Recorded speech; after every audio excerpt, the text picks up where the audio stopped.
कुछ भी नहीं है, गरीबी का रोना और विरोधियों के द्वारा, जहाँ आम पब्लिक के द्वारा जिनको समझ नहीं है वो ठीकरा फोड़ रहे हैं। हमारा देश बहुत अमीर है, सोने की चिड़िया था, है और रहेगा।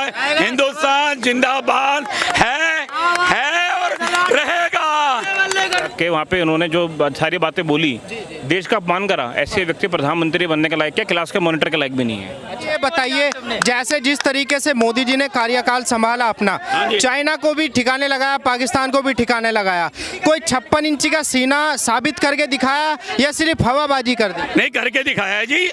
इससे उनके साथी जो हैं, क्या नाम है अपना, योगी जी को देख लो। आती उन्होंने क्या कहा था कि जितने गुंडे बदमाश है जा तो आत्मसमर्पण कर दें अपना, नहीं तो ठोक दिए जाएंगे, यूपी छोड़ जाए। हाँ, मतलब तो वो उन्होंने क्या किया, आना शुरू कर दिया। जो धुरंधर थे समझते थे कि नहीं कुछ नहीं कर सकते, जब 10-12 ठुके, प्रेस वालों ने पूछा तो उन्होंने कहा कि योगी जी 35 हो गए हैं। कहते 35 नहीं 45 हुए हैं, अब 46, 56, 66 और 86 भी होंगे।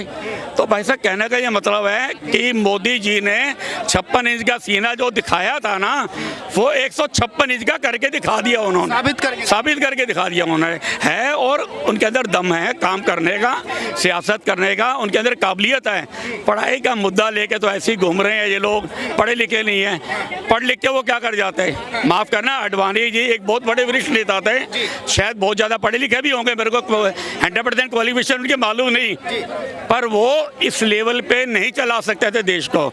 इस वक्त आज के टाइम के अगर जरूरत थी तो मोदी जैसे नेता के लिए ही जरूरत थी। ठीक है, हर शास्त्री के अंदर मनमोहन जी की जरूरत थी, वो उनके बस की स्थिति थी कि वो प्राइम मिनिस्टर बनना नहीं चाहते थे, वो बना दिया गया, मोहरा बना के उनकी छवि को गिरा दिया गया। पर जो समझदार पढ़ा लिखा आदमी, और आज यहाँ तक कि मोदी जी भी मानते हैं कि वो बहुत बड़ी इंसान है और इंसान रहेंगे जैसे वाजपेयी जी हैं, तो मोदी जी के अंदर वो काबिलियत है और वो करेंगे। मैं कहता भगवान उनको 100 साल की उम्र दे और वो 24 सेकंड का टाइम दीजिए सरदार जी, जीतते रहे। 1 सेकंड का टाइम दीजिए भैया। यूथ होने के नाम पे क्या कहेंगे 2024 में जो सरकार बनेगी, लोकसभा चुनाव में प्रधानमंत्री बनेंगे देश के नए, किसको मौका मिलना चाहिए? एक यूथ होने के नाते क्या कहेंगे? भाई पब्लिक की डिमांड तो युवा नेता चाहती है। ठीक है जी। युवा नेता कौन है देश के अंदर? ये सब जानते हैं, कौन ये सब जानते हैं, मैं बिल्कुल नाम शो नहीं कर सकता, ये सब जानते हैं। बट राहुल गांधी जी की बात जी, राहुल गांधी 52 साल का व्यक्ति युवा कैसे हो जाएगा? बहुत बड़ी कैलकुलेशन मिस्टेक है इसमें। 52 साल का व्यक्ति युवा हो ही नहीं सकता। अगर किसी बुजुर्ग 80 साल के व्यक्ति का नाम जवान रख दो तो जवान थोड़ी हो जाएगा। सही, बिल्कुल ठीक कह रहे हैं। तो अच्छा सर, देखा भाई इसका ऑल्टरनेट क्या है? अगर देश में मोदी जी का प्रधानमंत्री नहीं चाहिए तो ऑल्टरनेट नाम बता दो, अगर युवा के नाम पे है कोई तो। नहीं, क्योंकि पूरी कांग्रेस राहुल गांधी जी को युवा नेता मानती है, उनके समर्थक मानते हैं और बहुत स्टेट में सरकारें हैं उनकी। कांग्रेस के नेताओं को उनको युवा मानना मजबूरी है, टीम में भी तो रहना है, वरना बाहर कर दिया जाएगा। कांग्रेस ने देखा ना क्या हल करा है, अच्छे नेताओं को अपना क्या हल करा है। तो अगर उनके साथ नहीं हिसाब से नहीं चलोगे तो वो बाहर कर देगी सोनिया गांधी जी। वही कारण तो कांग्रेस के डूबने का है जी, यही वजह है। अच्छा बताइए, 2024 का जो चुनाव है इससे पहले G20 की मीटिंग हो रही है जम्मू कश्मीर में, तो युवा कोई प्रधानमंत्री देश में मिला नहीं, इसलिए ये खुद भी जानते हैं कि कैलिबर नहीं है, काबिलियत नहीं है, लेकिन फिर भी अगर आप एक ऐसे व्यक्ति को बनाना चाहते हो जिसको पूरा देश मूर्ख कहता है, तो हम थोड़ी कर देंगे वो। नहीं, क्यों लगता है कि भाई काबिलियत केवल मोदी जी में है, दूसरे किसी नेता में काबिलियत नहीं है प्रधानमंत्री बनने की? ऐसा क्यों लगता है आपको? अगर किसी में काबिलियत है तो साबित तो करे ना। सबको मौका मिलता है लोकसभा चुनाव में, आप भी प्रधानमंत्री के खिलाफ लड़ सकते हो, भारत वो देश है, तो आप अपनी काबिलियत तो दिखाओ, वो काम तो करो। वो काम अगर करोगे तो लोग आपको चाहेंगे, जो काम करेगा लोग वो चाहेंगे। आज आप मीडिया के माध्यम से चैनल की काम कर रहे हो तो आपको लोग जान रहे हैं।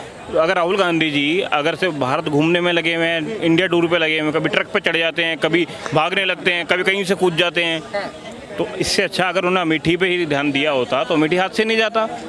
और ये हाल रहा तो एक दिन वायनाड भी चला जाएगा, वहाँ भी गुमशुदा के उनकी हालत है, वहाँ भी नहीं जाते। तो जो अपना एक लोकसभा नहीं देख सकते वो देश क्या देखेगा? नहीं, ऐसी कौन सी काबिलियत मोदी जी के अंदर है जो राहुल जी के अंदर नहीं है? पूरे देश को एक परिवार मानने की, वो राहुल गांधी जी में नहीं है, ना कभी आ सकती, क्योंकि जो एक पॉलिटिकल पार्टी को परिवार चला रहा हो वो देश को भी एक अपना ही पॉलिटिकल पार्टी समझता हो। देश पॉलिटिकल पार्टी मानने से नहीं, देश अपना सदस्य मानने से चलता है। मोदी जी देश को अपना एक सदस्य मानते हैं, तभी वो कहते हैं मैं प्रधान सेवक हूँ, मैं प्रधानमंत्री नहीं हूँ। तो वो देश के हिसाब से उसका, और आज मोदी जी का पूरे विश्व के अंदर चर्चा हो रही है और राहुल गांधी जी उस चीज़ का विरोध कर रहे हैं। कैम्ब्रिज यूनिवर्सिटी में जाके वहाँ पे उन्होंने जो सारी बातें बोली, देश का अपमान करा, ऐसे व्यक्ति प्रधानमंत्री बनने के लायक क्या, क्लास के मॉनिटर के लायक भी नहीं है। क्लास के मॉनिटर के लायक भी नहीं है। बिल्कुल ठीक बात है। वो जो क्लास में जो मतलब ही नहीं होता, अगर आपको अपने किसी भी विपक्ष के नेता से कोई दिक्कत है तो आप क्या पड़ोस में जाकर पड़ोसी के घर जाओगे, आप वहाँ पे जाके कंप्लेंट करोगे कि भैया हमारे साथ ये हो रहा है। यही तो वजह है कि उनकी सदस्यता भी चली गई। राहुल गांधी के साथ क्या हुआ देखिए, पहले सत्ता से गए, फिर पार्टी के अध्यक्ष पद से गए, फिर वो अभी से सदस्य पद से गए, और मुझे लगता है 24 के बाद वो देश से भी इटली शिफ्ट। नहीं, देखा जाए तो कांग्रेस ने अभी कर्नाटक के अंदर चुनाव लड़ा और चुनाव में उन्होंने 224 में से 135 सीटें जीती और बहुमत के साथ अपनी सरकार बनाई कर्नाटक में। लेकिन आगे का जो भविष्य है, 2024 का जो भविष्य है, क्या वो कर्नाटक से तय होता है? बीजेपी के लिए कोई ठहराव माना जाएगा कर्नाटक का चुनाव? नहीं, एक चुनाव कोई मान्य नहीं रखता। एक चुनाव कोई किसी के लिए मान्य नहीं रखता कि एक चुनाव से हम ये निर्णय ले लें कि ये आगे इसका भविष्य क्या होगा। तो कर्नाटक जैसे तो एक ठीक है, एक स्टेट है, एक चुनाव हारा है, लेकिन 2024 का जो चुनाव होगा पूरा देश मोदी जी। जिस तरीके से राहुल जी अपनी यात्रा कर रहे हैं, गरीबों के साथ में जुड़ रहे हैं, कांग्रेस बता रही है कि गरीबों के दिल में बसे राहुल जी, और हो सकता है 2024 में कैंडिडेट भी घोषित कर दिए जाएं कांग्रेस की तरफ से। तो क्या लगता है कि मोदी जी के टक्कर में आ पाएंगे, नहीं आ पाएंगे? इतने साल से गरीबों की याद नहीं आई। इतने साल से तो जो लोग विकलांगों का पैसा खा गए, आज उन्हें गरीबों की याद आ रही है। वो देखे ना कितने हजार 2G घोटाला, 3G घोटाला, जीजाजी घोटाला, आज उनको गरीबों की याद आ रही है। गरीबों की नहीं, उनको मजबूरी की याद आ रही है कि भैया भोले भाले लोग हैं, इनके बीच में राहुल गांधी आके बैठ जाएंगे, एक्टिंग कर लेंगे थोड़ी सी, तो लोग खुश हो जाएंगे। लेकिन जनता सब जानती है कि किसने लोगों जो कश्मीर के अंदर G20 समिट चल रहा है, अभी G20 की मीटिंग चल रही है, क्या लगता है कि भारत बदलता हुआ है, मोदी जी का प्रभाव है? सीधा सीधा दोनों बातें एक ही हैं। भारत भी बदल रहा है, मोदी जी का प्रभाव है। मोदी जी का प्रभाव है इसलिए भारत बदल रहा है, पूरा देश मोदी जी के साथ है इसलिए भारत बदल रहा है। कश्मीर एक समय के अंदर जाना जाता था आतंकवादियों का गढ़, उनका गढ़ जाना जाता था। आज वहाँ पे मोदी जी ने इतना बड़ा कार्यक्रम करके ये दिखा दिया कि देश आतंकवाद के सामने ना झुकेगा ना रुकेगा, और जो गढ़ कहा जाता था आज वो विकास के नाम पे एक बहुत अच्छा राज्य बनता जा रहा है। अभी मोदी जी जापान गए थे, वहाँ पे G7 का जो समिट हुआ था जापान के अंदर, वहाँ पे किसी देश के प्रधानमंत्री ने मोदी जी के पैर छुए, वो तस्वीर पूरे जो है दुनिया में वायरल हो गई। उसको लेके क्या कहेंगे? क्योंकि बीजेपी हमेशा ये मान रही है कि भाई मोदी जी ने, उनका जो व्यक्तित्व है उसका प्रभाव पूरी दुनिया देख रही है। उधर कांग्रेस बोले कि भाई वीडियो क्लिप जो है वायरल कर रहे हैं जिससे मोदी जी का जो झूठा प्रोपेगेंडा चलाया जा सके। मोदी जी का झूठा प्रोपेगेंडा क्या चलाएंगे? कोई व्यक्ति आके चरण स्पर्श कर रहा है, वो व्यक्ति पता, वो देश पता है कौन है? जब कोरोना जैसी महामारी आई थी तो भारत वो देश था जिसने उस देश की मदद करी थी। जब उस देश के प्रधानमंत्री के सामने नरेंद्र मोदी जी गए, हमारे देश के प्रधानमंत्री गए, तो उन्होंने चरण स्पर्श करके उनका स्वागत करा और उनका एक तरह से धन्यवाद करा। ये तो देश के प्रधानमंत्री के संस्कार हैं। तो जो खुद अपनी माँ के साथ इतने साल ना रहा हो, उसको क्या पता संस्कार क्या होते हैं? ऐसे लोग बात करते अच्छे नहीं लगते। एक क्वेश्चन मैं आपसे पूछूंगा, आपकी उम्र कितनी है? 33 साल। आपकी उम्र कितनी है? जो आपने बताया वो बात तो राइट। तो आपकी उम्र कितनी है? 33 साल। तो फिर इससे आगे, हमसे आगे बोल सकते हो कुछ? कहना क्या चाहते हैं आप, ये बताइए, कहना क्या चाहते हैं? नहीं आप कहना क्या चाह रहे हैं आप, ये बताइए। आपने बात जो आप क्या कहना चाहते हैं ये बताइए। विचार बताइए। आपको बिस्का रोड दिखाऊं? मुझसे बात करनी है। नहीं, क्या कहना चाहते हैं? ये देख रहे हैं आप? इससे क्या होगा? क्या कहना चाहते हैं ये बताइए ना। जो अभी जिस तरीके से समिट संपन्न हुआ, अभी 2-3 दिन समिट चलने वाला है, तो मोदी जी पूरी दुनिया को क्या संदेश देना चाहते हैं कश्मीर के अंदर ये समिट कर?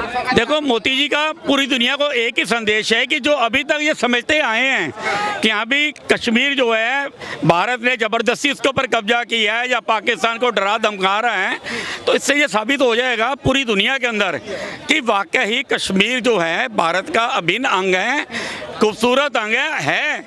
ये सब साबित हो जाएगा वहाँ पर जो सा है। उसके अलावा साथ में मुझे साबित करना चाह रहे हैं कि जो आज तक पत्थरबाजी और दंगेबाजी हुआ करती थी, हमारे आने के बाद क्यों नहीं हो रही है? किसी की हिम्मत क्यों नहीं हो रही है?